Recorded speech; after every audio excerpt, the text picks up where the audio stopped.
dédé àsìkò yìí gbogbo ẹ̀yin olùwòran wa ẹ sì káàbọ̀ sí ìkànnì yìí.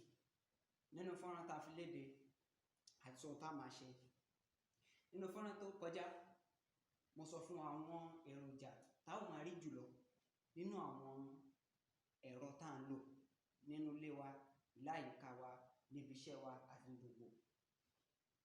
Ẹ má sì gbàgbé wípé lórí ìkànnì yìí Yorùbá pọ́nbélé láti máa kọ́ra wa ní ìmọ̀ ẹ̀rọ.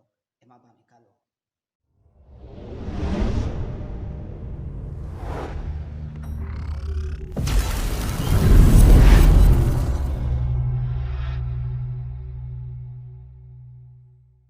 Nínú fọ́nrán tó kọjá, tẹ́ ẹ bá gbàgbé, mo fi yé wa àwọn oríṣiríṣi nǹkan tá ó máa bá nínú ẹ̀rọ tá à ń lò tó ṣe kókó jùlọ. Lára wọn ni resistor, capacitor, inductor, LED, ilé tá ń pè ní light emitting diode àti bẹ́ẹ̀ bẹ́ẹ̀ lọ. Ní ìpele yìí, n ó sọ̀rọ̀ dáadáa lórí wọn àti nínú àwọn fọ́nrán tí wọ́n fi léde lọ́sẹ̀ yìí tàbí lọ́sẹ̀ tó ń bọ̀, n ó sọ̀rọ̀ dáadáa lórí wọn torí eléyìí ni à ń pè ní ìpìlẹ̀ ohun tí ẹ̀rọ dálé lórí. Lákọ̀ọ́kọ́ ná, wọ́n sọ̀rọ̀ nípa nǹkan mẹ́ta kan tó ṣe kókó tá a nílò láti mọ̀. Nítorí kò sí bí ẹ̀rọ náà ṣe tóbi tó, kò sí bó ṣe lágbára tó, ó ní ibi tó ti bẹ̀rẹ̀.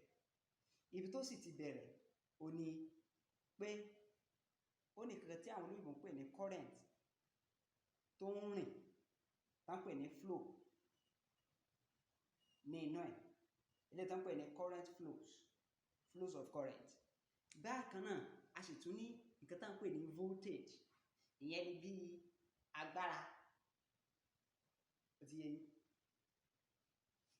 Now, bákan náà, a tún ní nǹkan tí wọ́n ń pè ní resistance, ìyẹn ni bí ọlọ́pàá gbogbo wọn.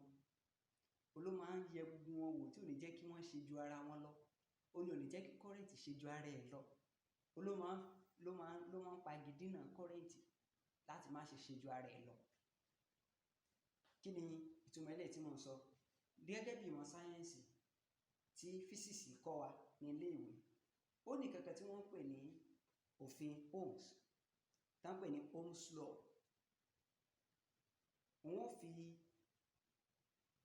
kíní hàn wá, ilé tá ń pè ní V equals to IR. Kí dẹ̀ ní túmọ̀ V yẹn? V yẹn túmọ̀ sí voltage, I ó túmọ̀ sí current, R náà ó túmọ̀ sí resistance.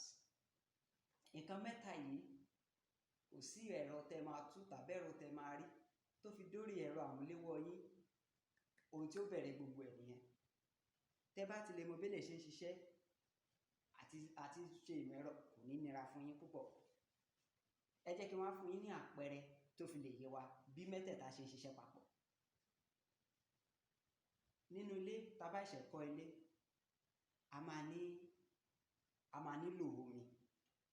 A ó pe àwọn tí wọ́n ń ṣiṣẹ́ yẹn tá à ń pè ní plumber. Wọ́n kó pipe wá, wọ́n á gbé storage sókè. Ìgbà tá a pọ́ǹpù omi sínú storage wa ti kún, a wá fẹ́ lò nínú ilé. Ẹ wá jẹ́ kí n fi àpẹẹrẹ kan hàn wá. Nínú storage yẹn, wọ́n á ti pipe bọ̀, wọ́n á jẹ́ kó omi yẹn máa dà, wọn ò wá fi kankan di lórí. Kí ni ó ṣẹlẹ̀? Gbogbo omi yẹn máa ṣòfò. Ṣùgbọ́n ẹ̀yin ẹ wò ó, ẹ jẹ́ ká ṣe báyìí. Ká wá mú pipe yẹn tá bá ti bọnu storage tómi yẹn ti ń bọ̀ nílẹ̀, ká wá fi nǹkan kan sórí ẹ̀ tí ó dènà tá ń pè ní tap. Ẹ rí pé tẹ́ bá ṣí tap yín, omi ò ní jáde. Ṣùgbọ́n tẹ́ bá ti ṣí, omi máa jáde. Kí dẹ̀ ṣe pé bẹ́ẹ̀ bá ṣe sí ojú ẹsẹ̀ ló ń dà yìí rárá. Bẹ́ẹ̀ bá ṣe ń yí sí, bẹ́ẹ̀ bá ṣe ń fún láàyè sí láṣẹ máa dà sí. Tẹ́ bá tún ti ń padé díẹ̀, ẹ máa rí omi ra máa jáde, ra máa wọlé. Bẹ́ẹ̀ gẹ́gẹ́ ni ọ̀rọ̀ ṣe rí. Eléyìí tá ń pè ní omi yẹn gangan ó ní current. Eléyìí tó wá jẹ́ tap yẹn ó ní resistance. Mo wá lè fi àpẹẹrẹ pipe yẹn, mo lè pè ní voltage. Ṣé mọ̀ tómi yẹn bá ń bọ̀ wú látòkè, tó bá ti lè débi tí tap wà, á dúró títí di ìgbà tí ènìyàn máa ṣí tàbí tí kankan máa ṣí tára máa jáde bẹ́ẹ̀ bá lè ṣe ṣíṣí bẹ́ẹ̀ bá ṣe ṣíṣí ló ṣe máa jáde sí, bẹ́ẹ̀ gẹ́gẹ́ ló ṣe rí. Eléyìí tó kéré yìí bó ṣe kéré mọ́ yìí oríṣiríṣi ni wọ́n, ṣùgbọ́n eléyìí ló ẹ ó máa rí jù kó tó di pé a ó máa lọ sí oríṣiríṣi wọn. Eléyìí náà pè ní fixed resistor.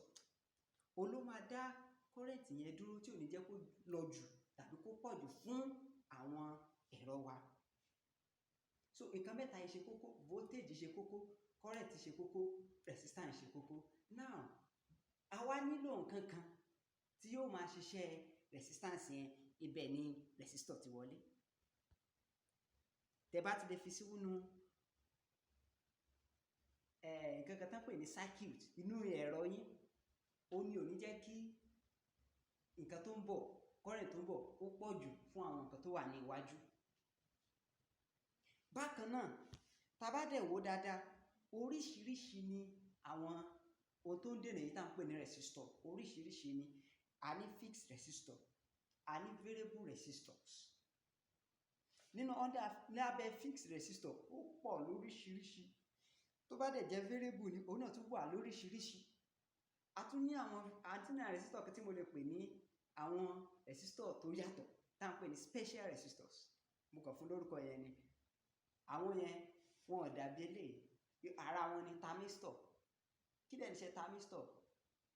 Ní nínú ìmọ̀ physics ó ní nǹkan tán bá sọ pé thermal ó dá lórí ooru, heat. So tán bá sọ pé thermistor ó jẹ́ pé resistor tó máa ń dá ooru mọ̀.